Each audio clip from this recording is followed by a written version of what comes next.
Pale lights. ErraticErrata. Chapter 4. They were waiting for her at Fishmonger's Quay. Every street had a pair of red cloaks watching passers-by, forcing any hooded or veiled to show their faces before they were let through. Angharad, keeping to the alleys, saw how they compared the faces to small pieces of parchment. She was only able to get close enough to see it was a drawing, but that told her enough. Her hunters knew what she looked like and where she was headed. Worried, Angharad decided on patience. She spent one of her last 3 silver arboles on a ratty room and a meal at an inn 2 blocks off the edge of the quay, figuring she would have a better shot come night. After the street lights dimmed and the guardsmen tired, she would make a run for the Bluebell. She got directions to the ship at the cost of breaking a second arbol to buy sailor's ale with coppers, then settled in to wait. The naps she took on the straw mattress were intermittent, somehow leaving her more tired than when she'd begun, all the more so when she was jolted out of the last by angry shouts. Awake in an instant, she drew her saber and made for the door. Cracking it open just enough to peer through, she saw a gaggle of red cloaks whose officer was loudly arguing with the innkeeper and his pair of toughs. "Paid up for the month, you don't get to come in here and hassle my patrons," the innkeeper was snarling. Angharad did not hold out hope. One side had swords and muskets, the other clubs. The argument would last only so long as the Guardia officer let it. She stole a glimpse ahead, saw they would be taken utterly by surprise and steadied her breath before bursting out. Defense is delay. The red cloaks had swords out, but not before she got a head start, only 2 at the back going for their muskets instead. Angharad kicked a table in the closest man's leg, tripping him as he shouted curse, then ducked low as a shot whizzed past her head. A stolen glimpse told her there was no ambush ahead, so she ran out into the night, boots thumping against the pavestones. The red cloaks followed. In a city so large as Sacromonte it should have been the easiest thing in the world to lose them, but for all that she could steal away for slices of an hour, the enemy always caught up to her. They never seemed to know exactly where she was, but neither were they far off. Contractor, Angharad shivered in realization. They had hired someone whose spirit-given gift could find her. Knowing of it was little help, the hours stretching into a torment of constant running and hiding. She was exhausted, as much from the flight as the constant drawing on her own contract to avoid ambushes. The fisher was not as some other spirits, whose prices were constant. She had sworn a single oath in return for his gift. Yet that did not mean taking glimpses was not tiring, slowly turning her thoughts feverish. It felt as if her brain was swimming in warm water, pressure slowly building behind her eyes. How long could she last? She did not know, but salvation came without warning at morning's cast. Just as the street lights returned to their full glare, the red cloaks fell behind. No longer was their hunt aimed, instead stumbling about as if she were no longer tracked.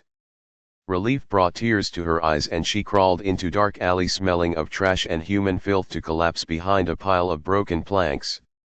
What felt like a heartbeat after she woke to the sound of movement, drawing her saber, but before her was no man. It was a red-eyed rat, large as a cat and watching her unblinkingly. Behind it, scrawled on the wall, she saw a bloody mark she had missed in her earlier exhaustion, 7 rats whose tails were tied in a knot, itself swallowing up a skull. It was raw work, little more than outlines, but somehow she knew exactly what she was looking at the moment she saw it. Swallowing loudly, Angharad dropped her blade. It clattered loudly against the ground. "Manifold apologies, honored elder," the noble hurriedly said. "I did not mean to disturb your shrine." The red-eyed rat watched her still, unmoving. An apology would not be enough. Grimacing, Angharad slowly reached for her abandoned saber and pressed her palm against the edge. It cut shallowly but drew blood, enough she was able to hold out her hand and drip red on the stone before her. After the thick droplet fell, the great rat finally moved, darting forward to lick at the red while Angharad let out a relieved breath. Her offering had been accepted. Rare were the spirits that would turn on you immediately after accepting a gift. In the moment that followed, the noble felt her blood cool, as if a cold tide were washing through her veins. The fisher's presence filled her. He felt neither angry nor worried, only expectant. The spirit was watching, and the red-eyed rat stilled for a moment before licking up the last of her blood. Good manners, it praised in a voice that was like a thousand chitters threaded into a single, desperate scream. Angharad struggled to keep her horror off her face, a struggle that she lost when the massive rat suddenly began to retch. It convulsed, as if dying, and spewed out what she thought to be red bile. Only the bile was in the shape of a rat. The fisher's approval rose at the sight, and his presence withdrew, shivers strumming down her spine in his wake. That moment of distraction was enough for the red-eyed rat to be gone from her sight, leaving only the scrawled mark on the wall and the bloody little abomination at her feet. Sheathing her sword, Angharad rose tiredly and pressed the cut on her palm closed. She would have taken the time to dress it if not for the blood rat beginning to scurry away. Gritting her teeth, the dark-skinned noble cast aside her hesitation and followed the boon the spirit had granted her. It stayed always in the corner of her eye, moving so quick that she could not spare so much as a glance at her surroundings as she followed. Weaving through a maze of dirty alleys she ran, slowly coming to realize that she was being led in the direction of Fishmonger's Quay. The little creature kept away from the glow of lamplights and pale stone pillars, its path labyrinthine, but through shadow after shadow Angharad was led to an end. The stink of sewage filled her nostrils, making her gag, and as she had a dry retch she saw the little blood rat glancing at her once before scurrying to the edge of a sewer gate. There it broke apart, turning into drops of blood that slid into the cloying vileness. Minding her manners, Angharad offered the sewer gate a shaky bow of thanks before covering her mouth. She carefully stepped to the edge of the alley, eyes squinting at the lamplight's glow she had somehow grown unused to. Dealing with spirits was never simple as you might wish. For the first few glances she was lost, until she peered further out and saw a pair of bored red cloaks inspecting everyone passing through the street. Only, Angharad saw, she was already past them. Heart beating in relief and excitement, the noble turned to the sewer gate and bowed again. "I will remember this favor, honored elder," she promised. In the heartbeat that followed, a gun was cocked behind her, and Angharad Tredegar was duly reminded that dealing with spirits was never simple as you might wish. "Don't move," a woman's voice harshly ordered in Antigua. "Turn around and show me your dash." If she ran for it, the ball tore through her back, a line of burning pain. Angharad threw herself to the side, the shot catching the edge of her coat. In a single smooth spin she unsheathed her saber and faced the red cloak, who judged she would not be able to reload in time and was dropped her musket in favor of the straight sword at her hip. The noble timed her breaths with her steps, her body moving with the fluid grace of years of practice. There was no need to steal a glimpse of the future when she could see it writ in the lay of her enemy's movements. The red cloak's blade came free, striking out, and Angharad calmly twisted her wrist to deny the blade's contact before snapping it back into place. Her back foot pushed her forward in a clean, textbook strike that opened the red cloak's throat. The other woman fell down with a wet gurgle, the sound drowned out by the Guardia killers already coming this way. Angharad ran for it, the directions she'd bought last night just enough for her to avoid charging off in the wrong direction. This cursed hovel of a city had no signs, as if Sacromontans expected all to know their way around. The docks were close, only a few blocks away, but the ruckus had seen people empty the streets, so Angharad could see the red cloaks running after her. Only a dozen, at first, but more were coming from seemingly every street. She hurried, sweat pouring down her back as she struggled to stay out of musket range. Shots kept sounding, keeping the pulse of fear in her belly alive, and finally reached the long stone dock she'd had described to her. An old cog was waiting at the end of it, its sails painted black like all the watch's ships, and Angharad felt her spirit rally. Close, so close now, and the shot came from closer, the window of some warehouse behind, and though she threw herself down in time, it was straight into a pile of crates. Mercifully empty, she thought, even as her aching shoulder toppled too into the water, but she got tangled in the net keeping them together. Ripping her way free cost her precious time, the pack of baying hounds nipping at her heels reaching the dock. "Stop her," a man shouted. "Mayonnaise be my witness, if you keep fucking missing her." The Bluebell was a mere 30 feet away, but the Guardia were so close she could almost feel them breathing down her neck. Half turning, she saw a man reaching for her arm and twisted away, but then there was a shot and the red cloak stopped cold. It come from the front of her, Angharad realized belatedly, and there she found a grizzled old woman holding a smoking pistol in her only hand. She'd unloaded in front of the red cloaks, a warning shot. "Angharad Tredegar," the old woman called out. "Yes," the noble replied, the word half a sob of relief. "We been waiting for you, girl," the black cloak grunted. "Get on the bloody ship, we're going to miss the tide." Angharad took a hesitant step towards the Bluebell, then saw her hesitation reflected on the face of the red cloaks looking at her and was emboldened to take a second. Before she could take a third, a Guardia officer pushed his way to the front of the pack, a mustachioed young man whose shoulders were dripping with ornate braids and medals. "What are you idiots doing?" the man shouted. "Take aim, she's under the protection of the watch, boy," the old woman interrupted from above. "Turn around before this gets unpleasant." Angharad slowly took another step back, trying not to draw anyone's attention, as she was uncomfortably aware that there was no cover at all on the dock. It was all bare stone. There were at least a dozen muskets in the crowd, and with that many people aiming at her, a glimpse would not be able to save her life. "Boy," the young man repeated, turning red. "It's captain to you, you old bitch, and you best disappear back into your ship before I dash." Angharad took another step back, but this time she was noticed and half a dozen muskets were turned on her. Yet in the time that had passed, the black cloaks had not been idle, and now sailors leaned over the side of the ship to aim their own muskets down at the red cloaks. She counted 9, a number that had her stomach clenching. Were there not more sailors on the ship? "Before you what?" the old woman sneered.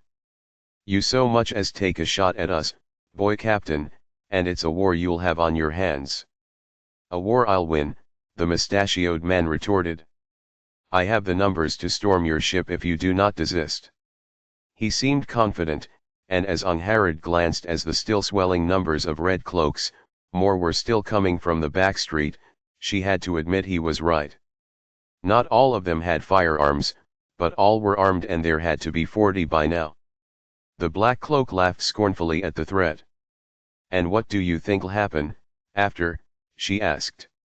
"Once word gets to the rookery that Sacromonte has broken the Iscariot Accords, that you attacked a watch ship in the discharge of its duties."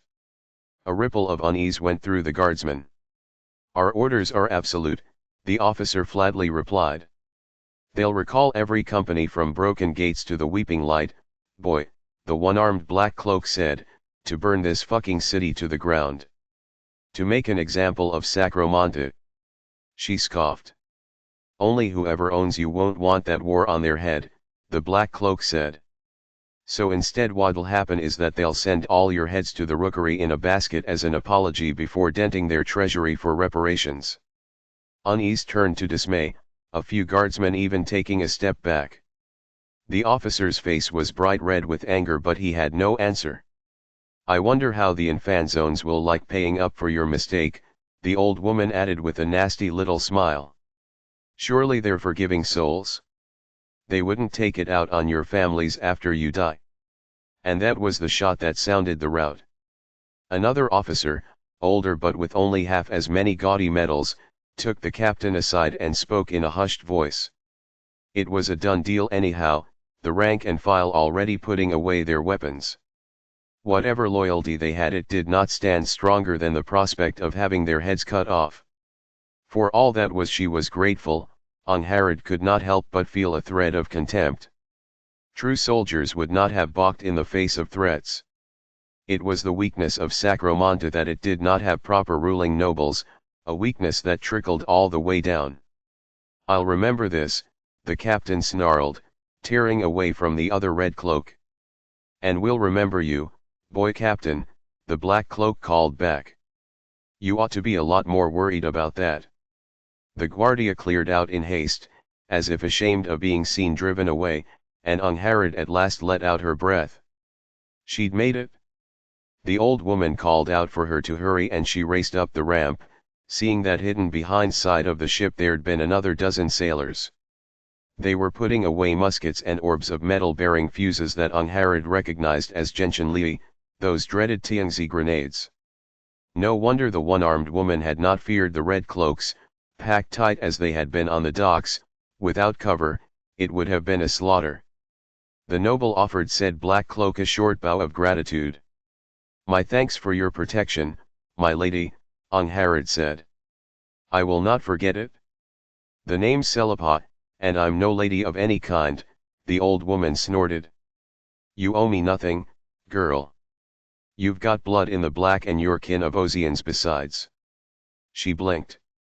"You know my uncle. We were both part of the hunt for the Hull Eater," Selapa told her, then tapped the stump of her missing arm. "After a thrall took a bite he helped set me up on the Bluebell." Angharad choked. The Hull Eater, as in the great spirit whose claws rent ships apart and whose army of crazed thralls had famously turned some ancient fortress into a den of horrors. Its death a few years ago had been widely celebrated back home, but Uncle Ozian had never so much as hinted he'd been involved. She could hardly imagine a man her mother had always considered, however fondly, to be useless in a fight anywhere near such a monster. At loss about anything to say, the noble got out something about how her uncle was a dutiful man while Selapa herded her across the deck towards broad stairs descending into the belly of the cog. "I'll be 2 days before we get to the Dominion," Selapa quietly said. "Use the time to find allies, Tredegar. Loners always die early in the second trial." It would have been ungrateful of her to demand that a woman who'd saved her life address her properly as Lady Angharad, so the noble bit down on the sentence before it could leave her lips. Instead she nodded her gratitude at the advice before traversing the lower deck, the kitchen, dormitories for the crew and the arsenal, to make her way to the hold at the bottom. There she found the travelers she would share a journey with, having haphazardly claimed corners and cots. All eyes were on her from the moment she entered, the cost of being the last to arrive, but she kept her back straight. It would not do to show weakness. This novel's true home is a different platform. Support the author by finding it there. A sweeping look at the hold told her there had to be more than 20 people in there, but what drew and kept her eye was the well-dressed quartet being attended to at the back of the hold. 2 men and 2 women. The men's close looks and identical red and blue cloaks outed them as kin, but the other 2 were dissimilar, one tall and lean, her short blonde hair pulled in a bun, while the other was a sultry dark-haired beauty with beautiful green eyes. Nobles, she instantly knew. Infanzones, as Sacromontans called them. The beauty met Angharad's eyes, smiling sweetly, and then addressed an older girl at her side in servant's livery. A few steps later the handmaiden was offering Angharad an elegant curtsy, bowing her head. "Lady Isabel invites you to introduce yourself, my lady," the girl said. Angharad acknowledged her with a polite nod, gathering herself for a moment before approaching her fellow nobles.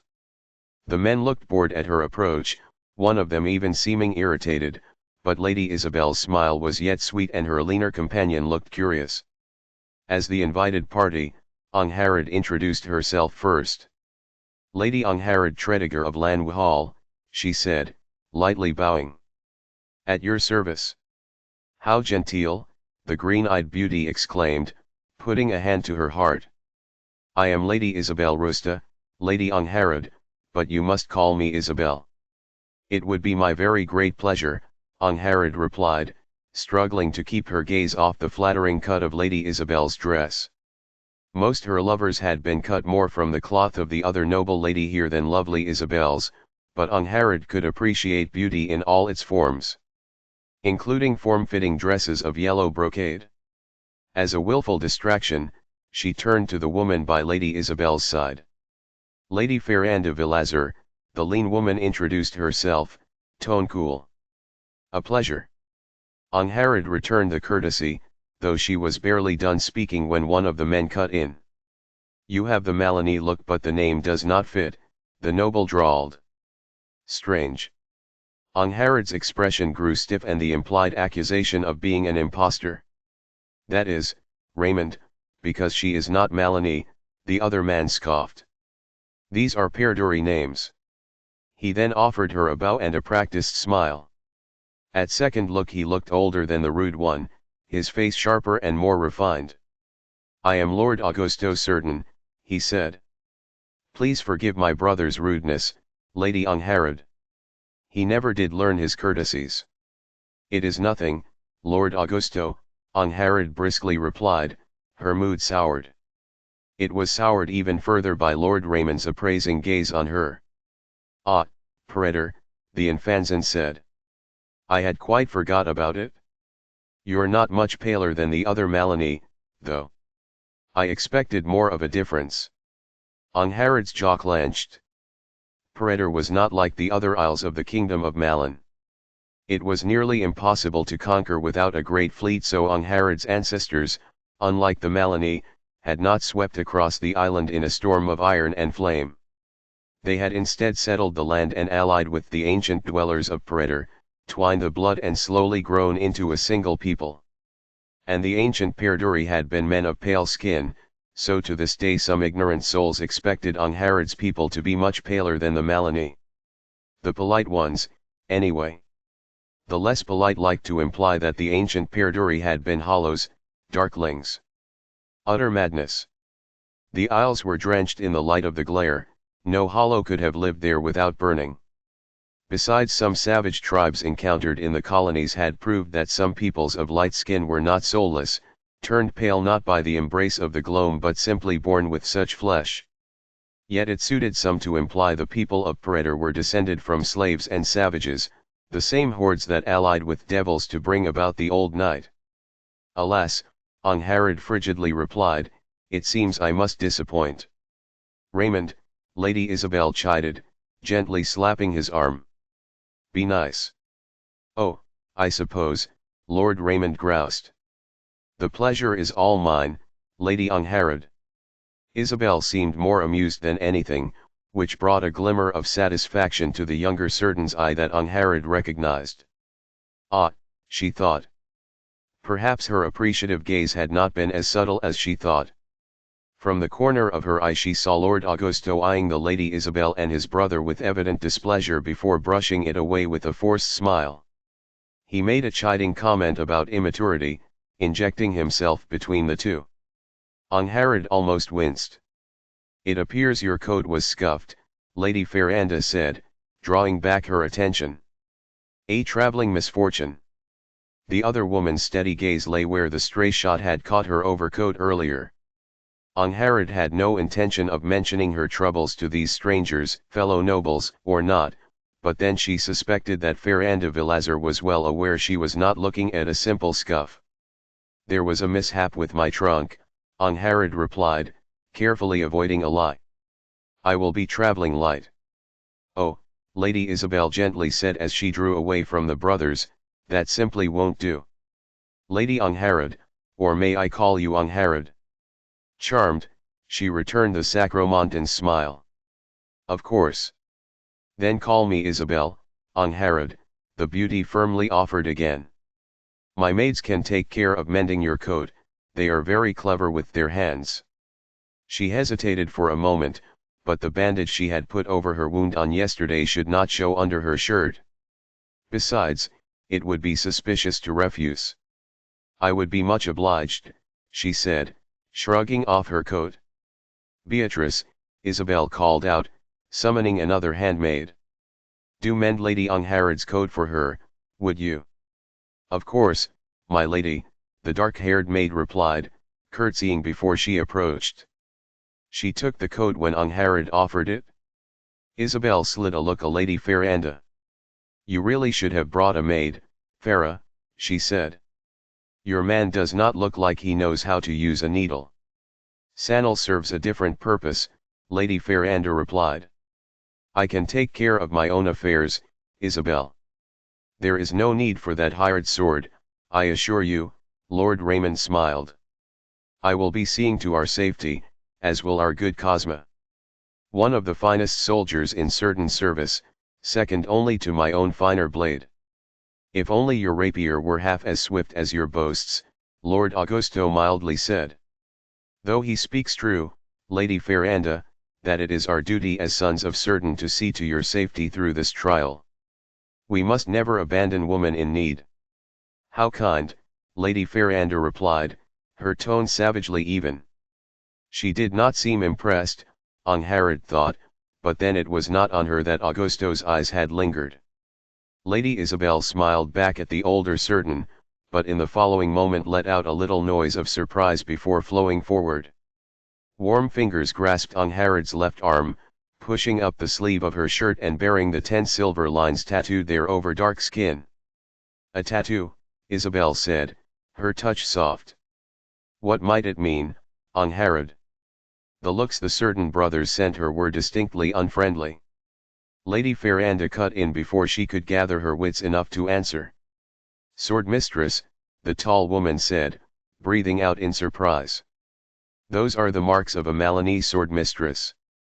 They would have been, were they black and on Angharad's right arm instead, but after that early buffoonery from Raymond she was disinclined to explain the nuance. It is a similar tradition, Angharad simply said. Suddenly the certains looked rather more wary of her. Wary enough to try to send her away, she figured, but whatever intention there might have been it immediately came to naught. Lady Ferranda's eyes lit up at her admission, leading into the first smile Angharad had seen out of the other woman. You must stay with us, then, Ferranda Vilazar firmly said. I happen to have a great many questions about such practices. Much as Angharad was used to the company of other nobles, she was also used to her family's title being among the lesser in the room. Though mother had been wealthy and of some renown as a captain, Lanwhal was no great estate. Compared to the great Isanduna families some of her tournament competitors had come from, the house of Tredegar had been ants. It had therefore been a skill worth cultivating to be able to tell who the powerful people in a room were. Playing court with the 4 in fan zones let her fall back into the habit and it was, if not comfortable, then at least a little nostalgic. The house of Certain, she learned, was by far the greatest of the noble lines involved here. Though it was not one of the founding families of Sacromonte, who traced their descent back the heyday of the Second Empire and good as ran the city, it was not far below them. While Augusto and Raymond were not of the main line, they were great-nephews to the lord of the house and therefore not men to discount. They also despised each other. Watching them descend into thinly veiled snapping for the 3rd time in an hour, Angharad cocked an eyebrow at Lady Ferranda. The tall noblewoman sighed, waiting until Isabel leaned forward to play peacemaker between the brothers before she answered.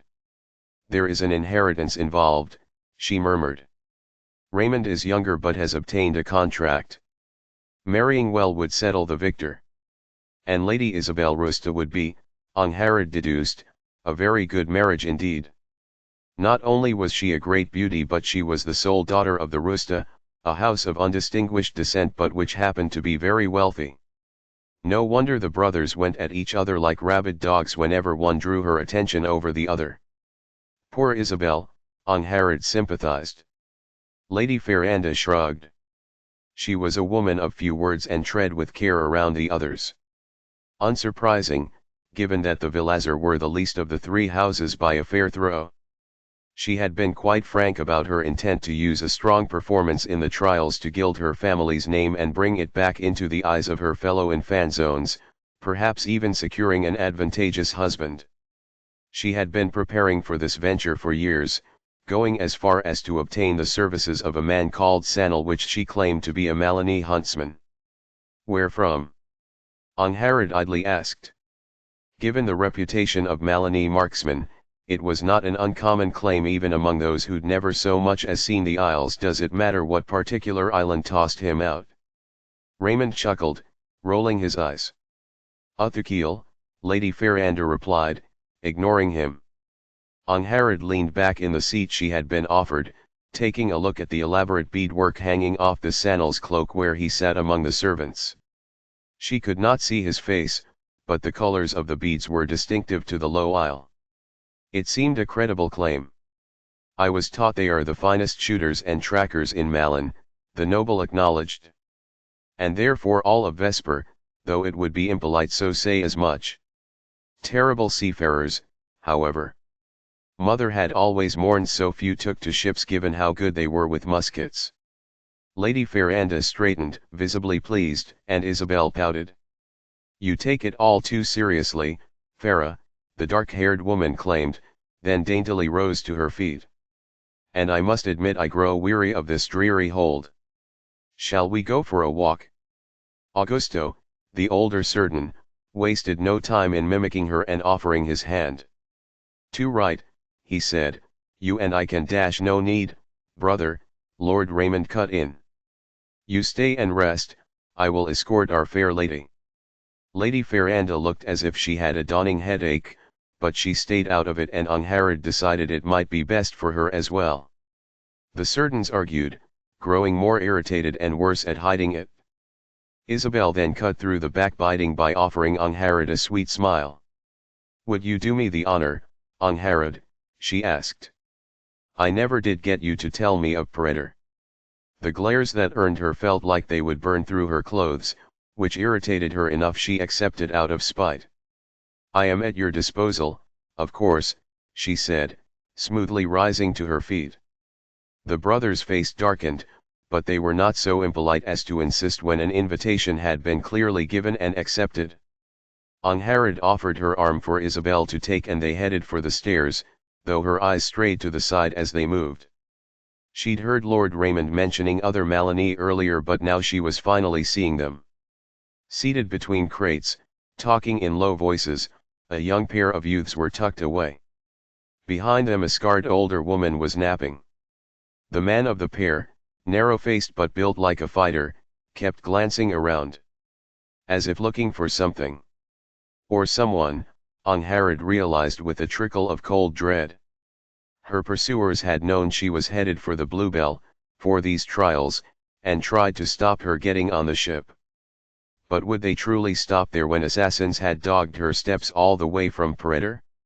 It had not occurred to her until now that there might be a hired knife for waiting for her on the ship. Uncle Ozian's letter had implied that there were few rules during the trials, that much was allowed. Perhaps even murder. The thought had her tensing enough that Isabel noticed. Thankfully, she misinterpreted the reason. They can be a little much, the dark-haired beauty admitted. It will do me some good to have some fresh air in good company. Have they always been like this? Angharad asked, grateful for the change of subject. They rose up the stairs, drawing the attention of the sailors on the lower deck as they passed. No one tried to stop them, as a few hours past an officer had come to tell them it would be allowed for a few travelers at a time to come up for air so long as they stayed out of the way. They were sweeter, once, Isabel wistfully said. But we all have duties now. It complicates matters. Angharad inclined her head. She had never held any interest in men, but the contrary had not always been true. Her status as the heiress to Lanwhal had sometimes made it a difficult affair to decline without giving offense as a lady. The lives of nobles did not belong to them alone. Sometimes I wish I could be free of all this, Isabel confessed as they went up the last of the stairs. That I might find love where I please instead. As if by fate's whim, she finished the sentence just as the two of them took to the deck and the sight of it caught in Angharad's throat. Lovely Isabel in her yellow brocade, with eyes like emeralds and her delicate face framed by dark hair like raven's wings, all of it with the Trebian Sea spread out behind her as far as the eye could see, waters touched with golden lucent streaks as the great mirrors and devices in firmament above spread shards of the glares light across an entire sea. It was an unearthly sight, one that dried Angharad's mouth and left her half a babbling fool. She swallowed. Isabel smiled. But I must be boring you, she said. Never, Angharad insisted, cursing herself for the unseemly haste of the reply. Isabel, if she had noticed, was kind enough not to comment as she led them to the edge of the ship. There they leaned against the side, letting the wind ruffle their hair as the Bluebell sailed across the tranquil waters of the Trebian Sea. It was a strange sight compared to the dark waters around the isles, where the darkness of the gloam ran deep. Unlike her own people, the powers that bordered the Trebian Sea had never had to fear a ship disappearing into the dark and returning years later, if at all. The lights coming down from firmament were only thinly of the glare, but they were enough to prevent most storms from forming and, more importantly, prevent sailors from catching gloam sickness. Rare were the seamen of the sea who were severed from the circle by lack of exposure to the glare, turning into pale hollows without an immortal soul to reincarnate. "Look, it's so far already," Isabel enthused, pointing in the distance. Angharad followed the finger to the sight of two beams of glare falling from firmament onto a cluster of distant, lesser lights like swords cutting through the dark. Sacromonte, unlike most great cities of Vesper, had not been raised under some blessed machinery of the antediluvians that doled out light in patterns. It stood under simple pit of glare. The light that touched the city's noble districts came from a hole ripped into firmament, coming raw from the unblinking sun that had turned the old world to ash and dust. "You should see the isles, one day," Angharad chuckled, shaking her head. "They are all under one great pit whose light covers all but the furthest edges of Peredur and Uthakil. It can be seen from weeks away if there is no gloam storm hiding it. I would much like to travel, one day," Isabel smiled, "but surely our corner of Vesper does have some charms." Angharad bit down on a very smitten answer by forcing herself to look away. A shape on the horizon delivered her beleaguered spirit a reply that would not make a fool of her. She nodded, pointing at a crooked and half-submerged tower jutting out of the sea in the distance. It glittered with great broken mirrors and ether machinery. "Certainly, there is nowhere else where so many ancient wonders remain," Angharad said. Though many were now broken as the tower must be, their purpose lost to centuries or their intricate mechanisms beyond even the finest craftsmen of Tianxia. The antediluvians had built their miracles in the ancient times of the First Empire, untold centuries ago, and Vesper had gone through many a ruin since. "I would have thought fresher delights able to be found," Isabel told her, tone gone a little tart. Angharad coughed, embarrassed, as she tried to read the other woman's face to no avail. The dark-haired beauty sighed, idly laying a hand on Angharad's arm. The noble cursed the knots in her tongue that were stubbornly refusing to undo. And to think she'd been complimented on an artful seduction by her last lover. "Tell me of Peredur," Isabel asked, perhaps taking pity. Angharad gratefully did, speaking of the stony and barren shores where forests of ships nestled in secret inlets, of the green rolling hills and deep forests that grew as one traveled east. Isabel seemed fascinated, always asking more, and though it all felt like it had only been a moment, the ache of her arms against the side of the ship told it had been much longer than that. It was time to take their leave, but Angharad begged off, going back down with her companion. She spoke of wanting to have a last look around the deck, though the truth was that she wanted to put herself together. It was a sweet parting, and Angharad closed her eyes, letting out a long breath. She had been much too obvious and was ashamed of herself.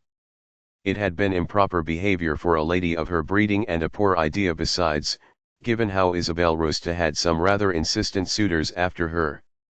Regaining her calm, she opened her eyes to see the ship approaching the ruined tower she'd sighted earlier. In the waters around it, tucked under dark ripples, ghostly shapes were swimming. She squinted, leaning further over the side, and made out a stripe going down a spine that bore the ghostly light and some spindly arms. From the fresh angle she could even see that some of the creatures were swimming besides the ship. Mantics! Angharad nearly leapt out of her skin, drawing back and reaching for her blade as she turned towards the woman who'd addressed her.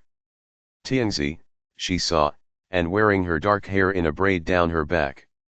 A fair girl no older than Angharad herself, but whose silver eyes were unsettling. The more she saw them, the more she grew convinced they were not of a natural shade. The Perduri noble's hand stayed close to her saber's hilt, for the other woman had a weapon of her own, a straight sword in the Tiangzi style, a jian. I beg your pardon. They're called mantics, the creatures you're looking at, the stranger elaborated. Liirganen claim they feed on the corpses of sailors who died too young. They are scavengers, however, Laris and not lemurs. Most nations did not speak of the world as Malini and Perduri did, all spirits under the sleeping god, but instead used the old Liirganen terms. Laris, for beasts that partook of ether but were not necessarily hostile to men, and lemurs for those that hunted mankind out of hatred regardless of need. Thank you for the lesson, Angharad slowly replied. She even half meant it?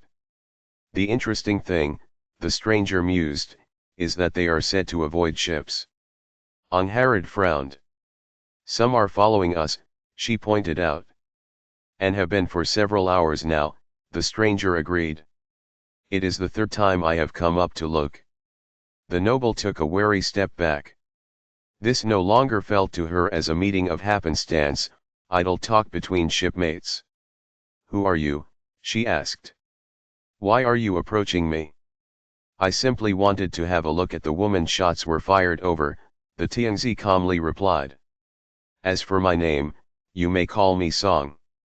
Angharad's fingers closed around the hilt of her blade. You've had your look, she said. So I have, Song agreed. And you are as interesting as I thought you might be, so I leave you with a warning. The Tiangzi made to leave, pausing only before she passed Angharad. Do not let yourself think this ship is safe. At this rate, there will be trouble long before we reach the island. And on that ominous note, the dark-haired stranger walked away.